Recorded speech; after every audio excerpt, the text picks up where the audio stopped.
Hi friends, welcome back to Anfa kitchen fest. ఈరోజు recipe వచ్చేసి mango pudding.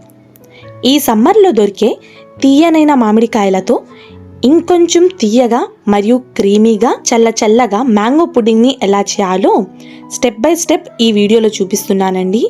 ఎక్కువ baking process కూడా లేకుండా చాలా తక్కువ ఇంగ్రీడియంట్స్తో మ్యాంగో పుడ్డింగ్ని చేయబోతున్నాము. ఇంకా ఆలస్యం ఎందుకు, ఎలా చేయాలో చూపిస్తాను చూడండి. ఒక మామిడికాయని తీసుకోవాలి. ఆ మామిడికాయ బాగా పండి తీయగా ఉన్న మామిడికాయని తీసుకుంటే మ్యాంగో పుడ్డింగ్ చాలా అంటే చాలా టేస్టీగా ఉంటుందండి. బాగా పండిన కాయ తీసుకోవడం వల్ల కలర్ కూడా చాలా న్యాచురల్ ఎల్లో కలర్ ఉంటుంది. అందుకని ఇలా బాగా పండి ఉన్న మామిడికాయని తీసుకోవాలి. నేను ఒక పెద్ద సైజ్ మ్యాంగోని తీసుకున్నానండి.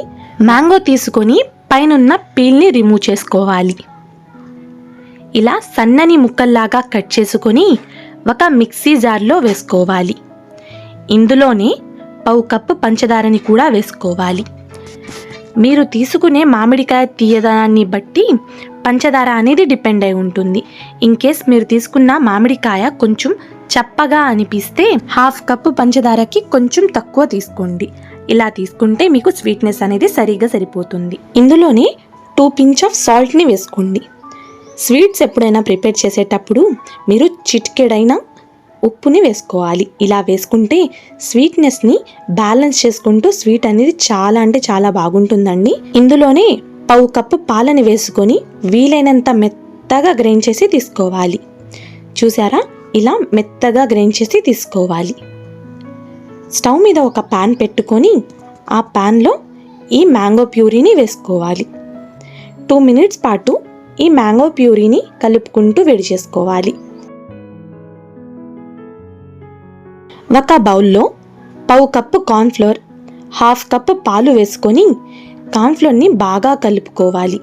ఏమాత్రం ఉండలు లేకుండా ఇలా బాగా కలుపుకోవాలి. ఇలా బాగా కలుపుకొని పక్కన పెట్టుకోవాలి. మ్యాంగో ప్యూరీని ఒకసారి ఇలా బాగా కలుపుకొని ముందుగానే కలిపి పెట్టుకున్న కార్న్ఫ్లోర్ పాలని ఒకసారి కలుపుకొని ఈ ఉడుకుతున్న మ్యాంగో ప్యూరీలో వేసుకోవాలి. కార్న్ఫ్లోర్ పాలు వేయంగానే మ్యాంగో ప్యూరీ కొంచెం చిక్కబడుతుందండి. ఇలా కంటిన్యూగా కలుపుకుంటూ ఉండాలి. ఇన్ కేస్ మీకు స్వీట్నెస్ తక్కువగా ఉంది అనుకుంటే ఇప్పుడే మీరు ఈ మ్యాంగో ప్యూరీలో షుగర్ అనేది యాడ్ చేసుకోవచ్చండి. చూసారా, ఈ టెక్స్చర్ వచ్చిన తర్వాత స్టవ్ ఆఫ్ చేసుకోవాలి. వెంటనే మీరు ఏ మౌల్డ్స్లో అయితే వేయాలి అనుకుంటున్నారో ఈ ప్యూరీని ఆ మౌల్డ్స్లో చల్లారితే దగ్గర పడుతుందండి. అందుకని వేరే బౌల్లో షిఫ్ట్ చేసుకోవాలి. దీన్ని ఫుల్గా కవర్ చేసుకోవాలి. అల్యూమినియం ఫాయిల్తో అయినా లేకపోతే ఏమైనా ప్లాస్టిక్ కవర్తో అయినా ఇలా బాగా కవర్ చేసుకొని ఫ్రిడ్జ్లో పెట్టుకుంటే 1 అవర్ పాటు, బయట పెట్టుకుంటే 2 to 3 అవర్స్ పాటు వదిలేయాలి. నేను ఫ్రిడ్జ్లో 1/2 అవర్ పాటు స్టోర్ చేసి తీసుకున్నానండి. చల్లగా ఉంటే పిల్లలు చాలా ఇష్టపడి తింటారని. చూసారా, చూస్తుంటేనే ఎంత క్రీమీగా అనిపిస్తుందో. ఈ సమ్మర్లో దొరికే ఫ్రూట్స్తో మీరు కూడా ఇంట్లో ఒక్కసారి ట్రై చేసి మీ పిల్లలతో పాటు మీరు కూడా ఎంజాయ్ చేయండి. ఇంట్లో ట్రై చేసి ఎలా వచ్చిందో నాకు ఫీడ్బ్యాక్ కమెంట్స్ రూపంలో తెలియచేయడం మర్చిపోబాకండి. ఇలా సీజనల్ ఫ్రూట్స్తో ఈజీ మరియు డెలీషియస్ రెసిపీస్ని మన అన్ఫా కిచెన్ ఫస్ట్ ఛానల్లో అప్లోడ్ చేస్తున్నానండి. ఇలాంటి ఈజీ రెసిపీస్ కోసం మన ఛానల్ని సబ్స్క్రైబ్ చేసుకొని పక్కనే ఉన్న బెల్ ఐకాన్ని క్లిక్ చేసి ఆల్ నోటిఫికేషన్లో పెట్టుకోండి. Thank you for watching.